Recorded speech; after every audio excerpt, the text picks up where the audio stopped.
Кичке 9 ярты эфирда Татарстан хәбәрләре программасының төп чыгарылышы студияда Фәнис Камал хәерле кичә, хәзер булачак темалар турында.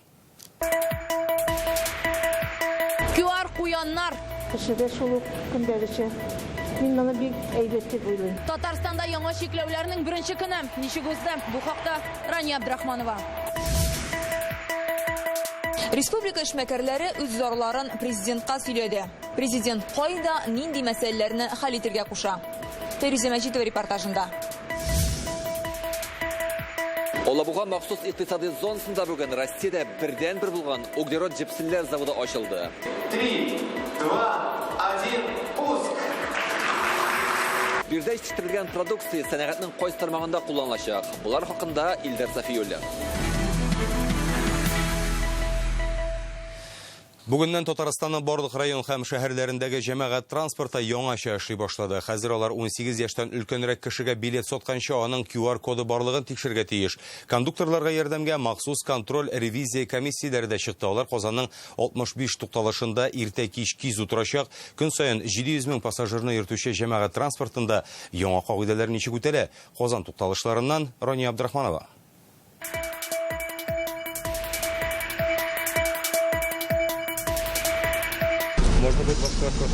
Иртәнге җиде автобуста алма төшерлектә урын юк. Кондукторлар барлык пассажирларны да тикшерергә тырыша. Бер кулларында валидатор, икенчесендә QR-код тикшерү өчен смартфон. Валентина Феклюнинаның беренче рейсы тыныч узган. Мы первый рейс делаем. Әлегә җайсызрак. Ике кулда да ике аппарат бит. Әмма халык хәлне аңлап кабул итә. Хәзер бер кешене тикшерергә вакыт күбрәк сарыф итәбез. Кондукторлар да, пассажирлар да яңа чикләүләргә алдан әзерләнгән. Узган елларда барлык автотранспорт предприятиеләренә QR-код тикшерү өчен 2600 дәнәдә смартфон таратылды. Пассажирлар да QR-кодларын я телефоннарында, я кәгазь нөсхәдә әзерләп тора. Мин чиратта да тормадым һәм кешедә шул көндәгечә мин аны бик әйбәт дип уйлыйм. Халык кырыла бит инде. Ике прививкамны да ясаттым, кодым бар, шуңа транспортта йөрү белән проблема юк. Тикшерделәр, сизелде, әзрәк кеше. Монарча тулы вагон иде, хәзер поменьше. Подготовился, распечатал. Әзерләндем, QR-кодның кәгазь вариантында ясаттым, паспортымда үзем белән. Нормально, более-менее предъявляю сразу. Тиз күрсәтәләр, тиз генә тикшерәм дә билет сатам. QR-коды булмаган кешеләр очрамады әле. Подготовился. Кирәк булса дип үз телефонымны да алдым әле, ул тизрәк эшли. Әзерләнмәүчеләр дә бар. Бүген иртәнге якта гына Казан җәмәгать транспортыннан 800-гә якын кешене төшереп калдырырга туры килгән. Кәҗә бистәсе тукталышында сәгать ярым эчендә 140 автобусны тикшереп, 15 кешедә QR-код юклыгы ачыклана. Было много, кого высадили без QR-кодов. У меня справка пока. Минем беренче вакцина ясатканлыгым турында белешмәм генә бары, икенчесен кадатырга эш атна көтәсе әле. Кондукторларга ярдәм итү өчен 65 тукталышта контроль-ревизия хезмәтләре эшли. Бу ПТП һәм башкарма комитет вәкилләре. Сүзләренә караганда, пассажирларның 99%-ында QR-код бар. На 65 остановках Казани сейчас... Казанның 65 тукталышында шушындый хезмәтләр эшли. Алар тукталышларда ук халыкның QR-кодларын тикшерә башлый. Бу беренчедән кондукторларга ярдәм итү өчен, икенчедән пассажирлар автобуска тизрәк утырсын һәм транспорт тизрәк юлга кузгалсын өчен эшләнә. Во-вторых, чтобы быстрее пассажиры смогли сесть в автобус и чтобы быстрее автобус поехал по маршруту. Яңа чикләүләр кертелүгә дә карамастан Казандагы җәмәгать транспортының санын киметмәгәннәр, алар барысы да маршрутта. Әлеге автобусларда берәр кондуктор эшли. Аларга билетларны һәм QR-кодларны тикшерергә тукталышларда ПТПларның барлык калган буш хезмәткәрләре ярдәм итә. Аларда өлгермәгән очракта транспортка тагын бер кондукторны чыгарырга мөмкиннәр. Электр транспортында инде шулай иткәннәр дә. На всех станциях. Метрода да, трамвай, троллейбусларда да хезмәткәрләр саны арттырылды. Җир өсте транспортында QR-код тикшерергә ярдәм итү өчен кондукторлар ярдәмчесе бар. Җир астында кергән пассажирларны шулай ук берничә кеше тикшереп тора. Шуңа да карамастан монда да кодсыз пассажирлар булган. Задержка движения была трамвайных маршрутов. Пассажирлар QR-код күрсәтергә теләмәгәнгә беренче һәм 6 номерлы трамвайлар 30 минутка туктап торды. Собираем обратную связь. Халык белән аралашабыз, көн тынычрак кебек, бүген узган атнадагы ажиотаж кимрәк.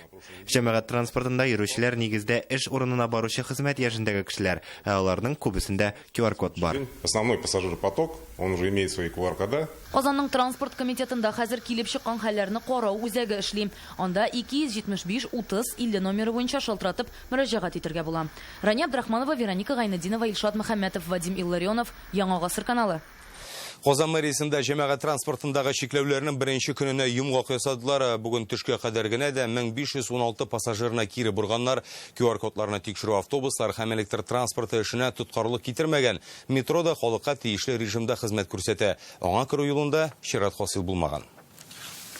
Җәмәгать транспортында баручы кеше кондукторга QR-кодын күрсәтмәсә ни эшләргә һәм башка сораулар туса да республиканың коронавируска каршы көрәш оператив штабы автобус, трамвай, троллейбус һәм метродагы яңа чикләүләр буенча килеп ирешкән барлык мөрәҗәгатьләрне караячак.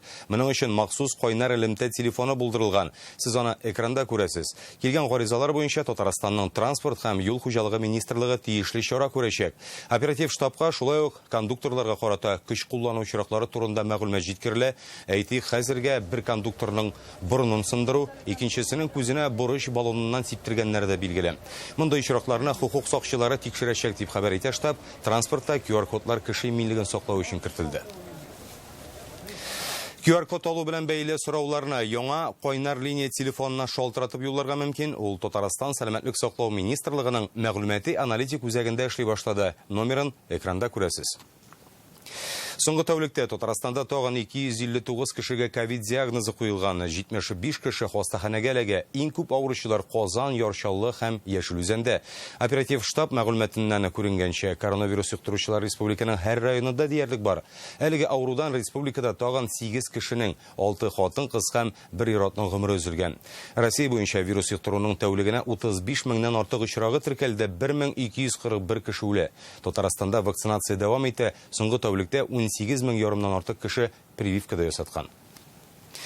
Бүген Казанның 7-нче хастаханәсеннән узган атнада метанол белән агуланган 7 студентны өйләренә чыгардылар. Калганнарын әле һаман табиблар күзәтә. Исегезгә төшерәбез, егет-кызлар 16 ноябрьдә дусларының туган көнен бәйрәм иткәндә агуланган иде. Тикшерүчеләр яшьләрнең ялгышып машина тәрәзәсе юа торган сыйыклык ичүен ачыклады. 20 яшьлек кызны коткарып кала алмадылар. Соңгы 2 айда төрле сыйыкчалар белән Россиянең берничә төбәгендә агуланганнар.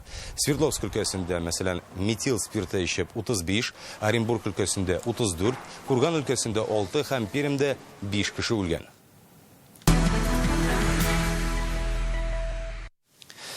Бүген Рөстәм Миннеханов эшлекле сәфәр белән Кама аръягында булды. Ярчаллыда мастер Кама индустриаль паркын карый, биредә ул тәрәзә пыялаларын ясаучы завод белән таныша.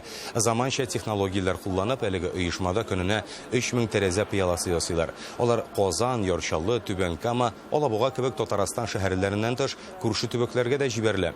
Рөстәм Миннеханов шулай ук Ярчаллы предприятиеләре эшләнмәләре күргәзмәсендә дә булды. Анда пенополистирол блоклар, автомобиль кирәк-яраклары, күреш техникасы һәм төрле транспорт үрнәкләре урын алган иде. Ярчаллыда Татарстан президенты эшмәкәрләр белән дә очрашты. Бизнес вәкилләре сәнәгать кислороды проблемасын күтәрә. Пандемия сәбәпле медицина кислороды күпләп җитештерелә башлагач, сәнәгать өчен кирәкле булганына кытлык барлыкка килгән икән.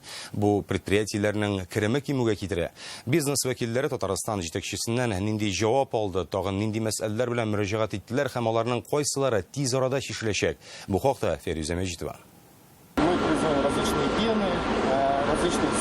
Эшмәкәрләр белән очрашу алдыннан Рөстәм Миннеханов Кама индустриаль паркындагы күргәзмәне карады. Монда республика технопаркларында җитештерелүче сәнәгать товарлары да, үз мәшгульләр теккән кием салымда бар. Алар белән танышкач, Рөстәм Миннеханов залга үтә. Көтелгән сөйләшү башлана. Хәерле көн исәмез, хөрмәтле коллегалар. Мы переживаем непростые времена. Значит, пандемия, она никуда не ушла. Прошлый год был он вообще очень критичный. В этом году тоже мы вынуждены принимать те или иные решения, но в любом случае каждое принятое решение мы всегда стараемся исходить из того, чтобы меньше навредить для бизнеса, хотя, наверное, бесследно это не проходит, не происходит. Пандемия бизнеска шактый зыян салды. Машина төзелеше кластеры вәкилләре кислород җитми дип зарлана. Хастаханәләр өчен медицина кислороды күпләп җитештерелү сәбәпле сәнәгать кислородына кытлык. Шуңа предприятиеләр тиешенчә эшли алмый. Нәтиҗәдә Ярчаллыда гына әлеге тармакның кереме 30%-ка кимегән. Ил хөкүмәте 1 ноябрьдән кайбер төбәкләргә медицина кислороды җитештерүгә җиһаз сатып алу өчен субсидия бирде. Бу сәнәгать кислородын җитештерү мөмкинлеген дә арттыра. Тик мондый ярдәм алучы төбәкләр арасында Татарстан юк ди машина төзелеше кластеры җитәкчесе. может еще вечно будет продолжаться. Бүген безнең предприятиеләр эшли алмагач, үз хезмәткәрләрен ялга җибәргә мәҗбүрләр. Бу проблеманы хәл итүдә безгә ярдәм кирәк. Сәламәтлек саклау тармагы белгечләре аңлатканча, мондый ярдәм даими дефицитлы төбәкләргә генә каралган. Президент сәнәгать һәм сәүдә министрыннан эшмәкәрләр өчен кислород җитештерү мөмкинлеген арттыруны сорады. Все варианты надо рассмотреть, но для технических нужд мы должны иметь некий запас, чтобы эти технологические процессы не останавливались. Бизнеска тиешле матди ярдәм турында тулы мәгълүмат алу өчен махсус электрон сервис кирәк ди эшмәкәрләр. Минем субсидияләр порталы бар, тик әлегә анда барлык хезмәтләр дә юк. Икътисад министрлыгы вәкиле базаны тулыландырабыз дип ышандырды. Эшмәкәрләр пандемиядан зыян күргән предприятиеләр өчен микрозайм бирү вакытын 2 елдан 3 елга кадәр озайтырга дигән тәкъдим дә җиткерә. Президент аларны хуплый. Дәүләт думасы депутатлары белән федераль үзәккә мөрәҗәгать итәргә кирәк ди. Менять правила игры это не очень красиво. И вот в это время не на 2 года, наоборот, может быть, на 4 года, наоборот, на 5. Да. Ну, надеюсь, еще лучше. Вообще вопрос очень правильный. Шүп мәсьәләсе дә эшмәкәрләрнең үзәгенә үткән. Чөнки аның күләменә карап түгел, норматив буенча түләргә туры килә. Бу шактый зур сумма, күтәрә алмаслык дип балалар өчен йөзү үзәге директоры Вероника Красильникова.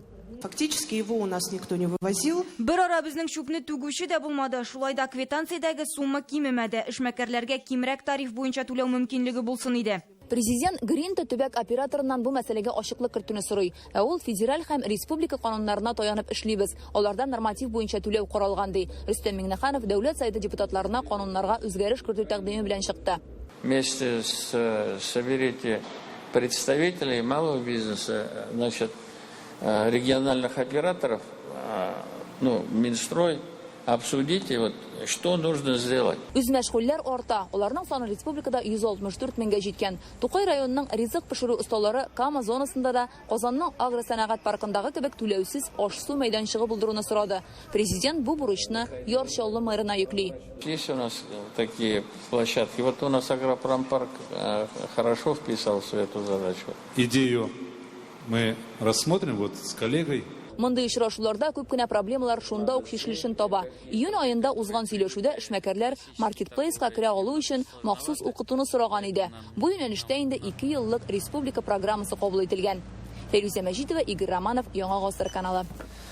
Россия углерод җипселләрен тулысынча диярлек үзендә җитештерә башлады. Хәзер мондый мөмкинлек Татарстанның Алабуга махсус икътисади зонасында ачылган яңа заводта бар. Ул Россиядә бердән-бер. Углерод җипселләрен стратегик чимал дип атыйлар. Алар икътисадның төрле юнәлешләрендә киң кулланыла. Аннан хоккей кәшәкәләреннән алып, очкычлар канатларына кадәр дә ясарга мөмкин. Углерод җипселләре заводын ачу тантанасында президент Рөстәм Миңнеханов белән Росатом генераль директоры Алексей Лихачев да катнашты. Яңа мөмкинлекләр турында Илдар Сафиуллин. 3, 2, 1, пуск! Россиядә бердән-бер булган бу завод төймәгә баскан кебек тиз һәм оешкан рәвештә сафка бастырылган. 3 ел дигәндә заманча кырманы кулланышка тапшырганнар. Бүгенге ачылыш тантанасында Россия премьер-министры Михаил Мишустин видеоэлемтә аша бу заводның ил икътисады өчен бик кирәкле булуын билгеләп үтте. Реализация в особой экономической зоне Алабуга. Бу завод ачылышы Татарстан өчен генә түгел, гомумән ил икътисады өчен зур әһәмияткә ия. Монда җитештерелгән продукция сәнәгатьнең иң әһәмиятле тармакларында кулланыла. Авиация, суднолар төзелеше һәм башкалар. Бу бик кирәкле юнәлешләр. Ну и для всей страны. Бүген ачылган заводта менә шундый җипселләр истәләчәкләр. Аны елына 5000 тонна кадәр чыгарга мөмкиннәр. Һәм ул сәнәгатьнең төрле тармагында кулланыла. Мисал өчен төзелештә, шулай ук Татарстан өчен бик әһәмиятле булган тагын бер тармак ул спорт. Аерым алганда хоккей кәшәкәләре эшләгәндә дә нәкъ шул җипселләр кулланылачак. Һәм иң кызыгы, самолетлар эшләгәндә аларның канатларын ясаганда да нәкъ менә шундый җипселләр кулланылачак дип белгечләр. Кыскасы бүген ачылган объект яңа мөмкинлекләр ача. Яңа заводта елына 5000 тоннага кадәр җипсел җитештерәчәкләр. Әлеге предприятие төзелешенә 8,5 миллиард сумны Росатом Алабуга махсус икътисади зонасы Россиянең сәнәгать һәм сәүдә министрлыгы керткән. Руки развязаны, мы ни от кого не зависим. Тоже здесь покупатели сидят, и композит, и Силкин, и другие, значит, в очередь становитесь, мы готовы вам поставлять самую качественную современную продукцию. Завод иң яхшы технологик җиһазлар белән тәэмин ителгән. Алар Италиянеке автоматлаштырылган инженерлык инфраструктурасы бар. Буквально 4-5 лет назад 5 ел элек без углеводород җепселләренең 85%-ын чит илләрдән сатып ала идек, ә хәзер 90%-ны үзебез җитештерәбез. Татарстанда ачылган яңа завод шундый мөмкинлекне бирә. Яңа предприятие ачылу белән бергә 167 эш урыны барлыкка килде. Константин Логинов монда монтажчы булып эшли. Безгә Шимал күрше цехтан килә, ул бездә эшкәртелә, ныгытыла, һәм менә күргәнегезчә биредә ул инде әзер продукциягә, ягъни җепселгә әверелеп чыга. Алабугада углерод җепселләрен 2015 елдан бирле җитештерәләр. Шималны моңарчы Кытайдан сатып алганнар. Хәзер исә ансыда шушында ук бар. Шимал белән янәшәдәге завод тәэмин итә. Алабугадан Илдар Сафиуллин, Алик Мыльников, Яңа Гасыр каналы. Ярчалыда газ шартлаудан зыян күргән йортны төзекләндерәләр. Моның өчен шәһәр бюджетыннан 10 миллион сум бүлеп бирелгән инде. Җимерелгән фатирларның диварлары торгызылган, аларны кирпичтән өйгәннәр, яңа тәрәзәләрдә куелган, 5нче катны яңадан корырга туры килә. Монда иртәгә я берсе көнгә җылыда биргә тиешләр. Төзекләндерү вакытында заманча материаллар да кулланыла. Аларга шулай ук җиһаз һәм техника алыр өчен 80 миллион сум каралган. Хәзер зыян күргән фатир хуҗалары КАМАЗ тулай торакларының берсендә яшиләр, үз йортларына яңа елга кайтыр дип көтелә. 41 берәмлек техника 2 сменада эшләсә дә Түбән Кама урамнарыннан беренче карны тиешенчә чистартып бетерә алмаганнары. Бүген эшлекле Дүшәмбе киңәшмәсендә башкарма комитет җитәкчесе Ромил Муллин җаваплы җитәкчеләргә юлларны һәм тротуарларны тиешенчә карап тоту бурычын да куйды. Исегезгә төшерәбез, быел Түбән Кама урамнарын чистартуда яңа алымда кулланыла. Хәзер ишегаллары өчен идарәче оешмалар җаваплы, магистраль юлларны муниципаль подрядчы оешма чистарта. Я думаю, хоть перед администрацией у нас вот эти дорожки, которые есть у нас, да? Мин хакимият бинасы каршында булса да чисталык көткән идем. Юк, анда да тойгак иде. Без хәтта үз тирәбезне җыештыра алмыйбыз бит. Яңа алым буенча эшли башлыйбыз дип сөйлибез. Миңа аның нәтиҗәсе кирәк, ә ул шәһәрнең чиста булуы. А результат это чистый город. Казанның кайбер мәктәпләрендә электр тартмалары инде 70 ел алыштырылмаган, кирүү бүлмәләре күгәрәк белән капланган балалар бакчалары да бар. Инфраструктура мәсьәләләрен хәл итү өчен Казан хакимияте миллиардларны каян табачак? Бу турыда Реальное время интернет газетасыннан укый аласыз. Тукай районындагы 3 авылда яшәүчеләрнең кыш кортларын җыеп алып яндыралар. Мондый карар Калмаш авылындагы фермада кыш гриппы ачыклангач кабул ителгән. Хәзер Калмаш һәм югары байлар авыллары Новый бистәсендәге хуҗалыклар буенча ветеринарлар йөри, җирле халыкның каз, үрдәк, тавыкларын алып китеп юк итәләр. Якын тирәдәге районнарда яшәүчеләргә исә бу 2 көндә кыш кортларын суеп бетергә дә киңәш бирәләр. Исегезгә төшерәбез, кыш гриппы ачыкланган Калмаш авылындагы фермада бытбылдык һәм чибиләр асрыйлар иде. 50 меңнән артык кыш яндырыла. Моннан тыш йомырка һәм булган ит тә юк ителә. Ферма хәзер сак астында. Бу вакыйгадан соң Тукай районында тагын 4 ай дәвамында кыш-корт асрау тыелачак.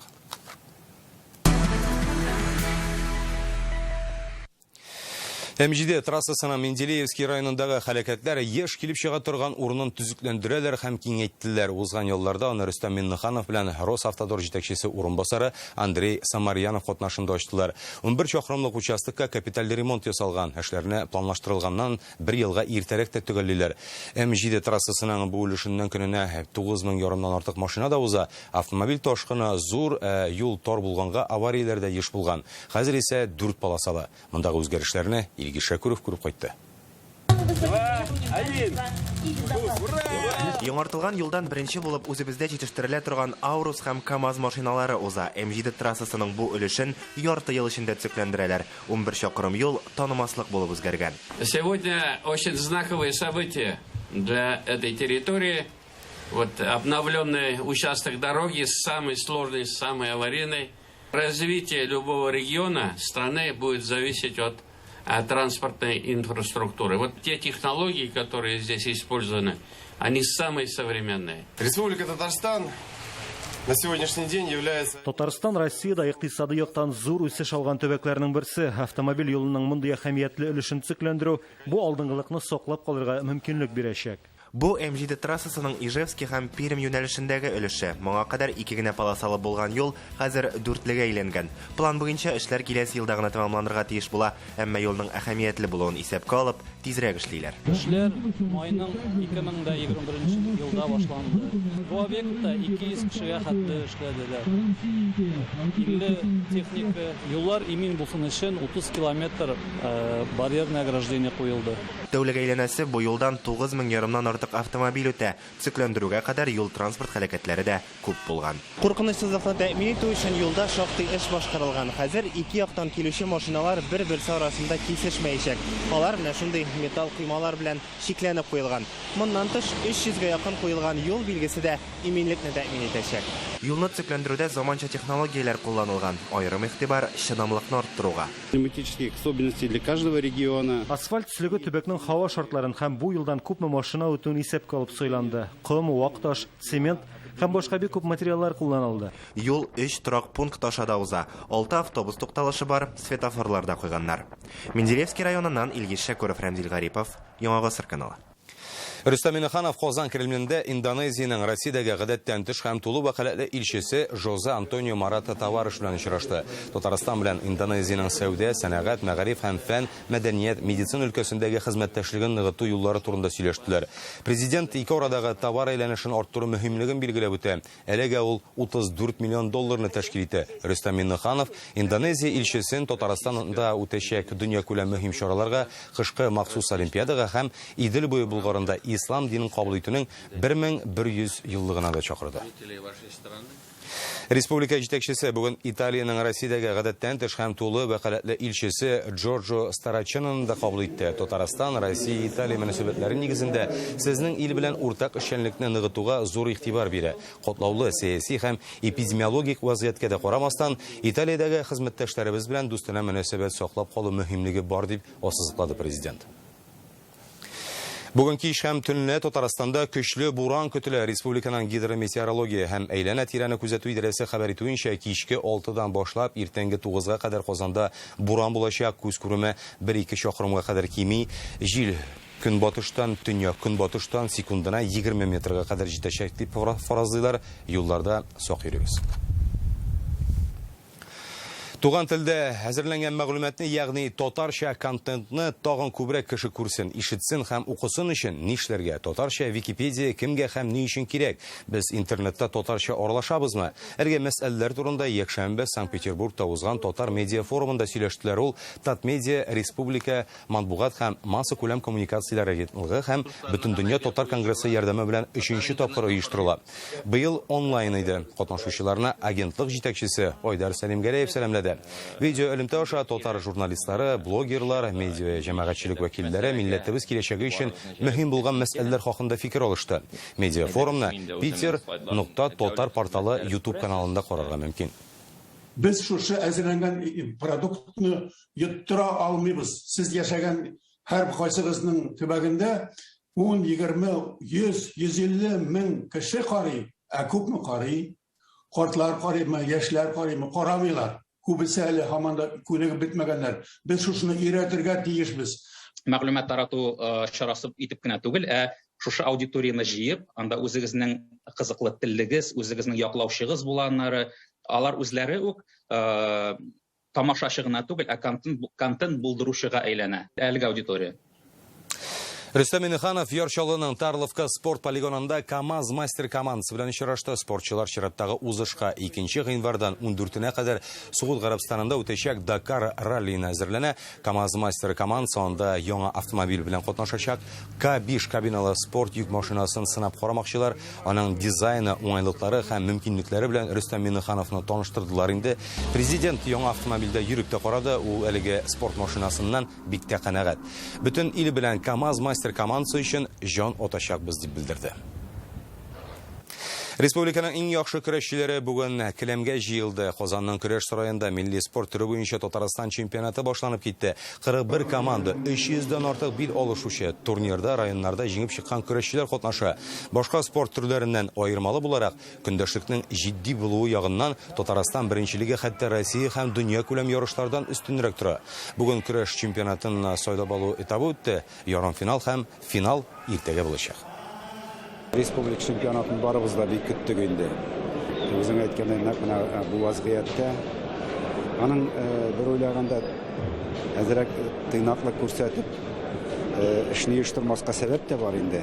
Сылтау итеп. Икенче яктан караганда Көрәш бит ул тормышның үзе кебек гел динамик хәрәкәттә, үсештә булырга тиеш. Безнең анда очрашулар, ярышлар тынычлана икән, көрәшчеләр тынычланып кала. Чөнки һәр нәрсә кешене бигрәк тә спортта киеренке хәлдә тотарга булышырга тиеш. Бүгенге менә шундый хәбәрләр иде. Сәламәт булыгыз.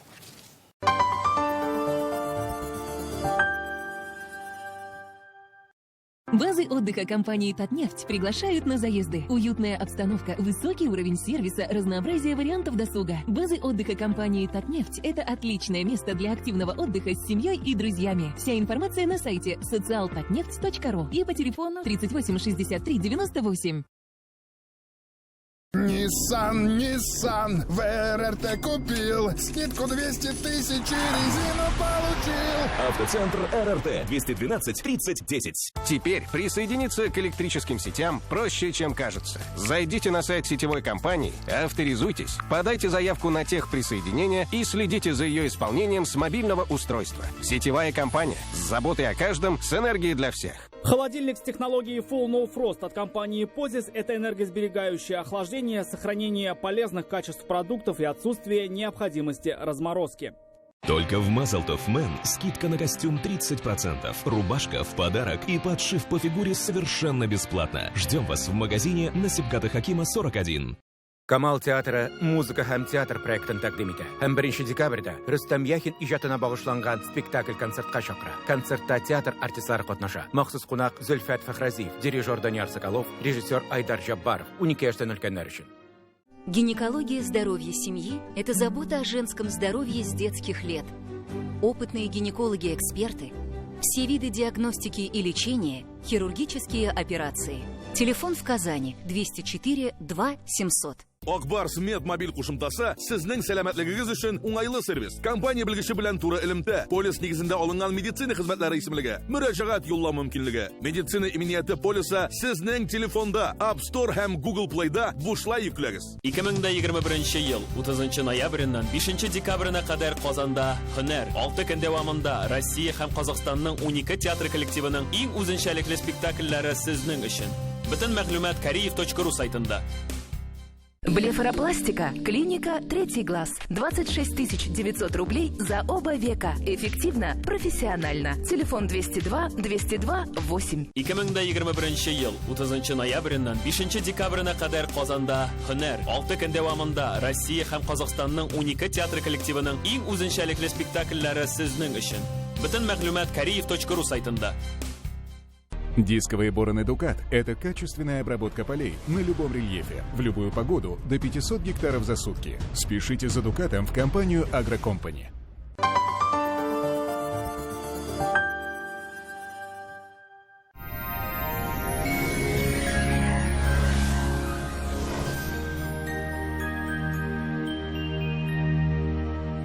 Исәнмесез, эфирда һава торышы чыгарылышы. Иңлек сезнең игътибарыгызга кыска гына мәгълүмат. Яңа аш бүлмәсе кирәк икән, сузмагыз Данил Мастерга кичектереп түләү шартлары белән заказ бирегез. Ноябрь ахырына кадәр китереп бирү, фатурага кадәр мендерү һәм җыю бушлай. Аш бүлмәсенең эште проектын мөрәҗәгать иткән көнне күрергә мөмкин. Данил Мастер, телефоны 2 167 166. Яндекс погода мәгълүматы буенча көньяк көнчыгыш Бөгелмә, Баулы, Аснакайда иртән буранлап ала да көндез һава шартлары уңай якка үзгәрә. Көньяк көнбатыштан көньяк көнчыгышка баручы циклон республикабызда һава шартларын үзгәртте. Бу көннәрдә явым-төшемнәр кими, урыны белән көчле җил, буран булу ихтимал. Температура берничә градуска төшә, көндез минус саклана. Төньяк көнчыгыш Түбән Кама, Ярчалы, Алабугада -7 градус. Татарстанның төньягы Әгерҗе, Минзәлә, Менделеевста иртән көчле җил көтелә, температура -9 градуска кадәр. Якын көннәрдә явым-төшемнәр кими, көчле җил тына дип фаразлый синоптиклар. Төньяк көнбатыш Арча, Кукмара, Балтачта көндез болытлы, бераз кар явачак, кичкә аяза. Көньяк көнбатыш Болгар, Буа, Чүпрәлдә явым-төшемнәр көтелми, көндез аяз һәм суык булачак, -10 градуска кадәр. Татарстанның үзәк районнары Чиста, Ялмәт, Мамадышта иртән буран булу ихтимал, кичкә һава шартлары уңай якка үзгәрә. Бу көннәрдә республикабызда атмосфера басымы тотрыксыз, сәламәтлегегезгә мөмкин кадәр игътибарлы булсагыз иде. Сезнең игътибарыгызга тагын бер файдалы мәгълүмат. Хәтфә яфрагы сыгынтысыннан ясалган Гиделикс тамчылары һәм сиробы ютәлдән бөтен гаиләне дәвалый. Гиделикс ютәлде йомшарта һәм спазмны киметә. Аны яңа туган балаларга да бирергә була, чөнки ул спиртсыз һәм шикәрсез.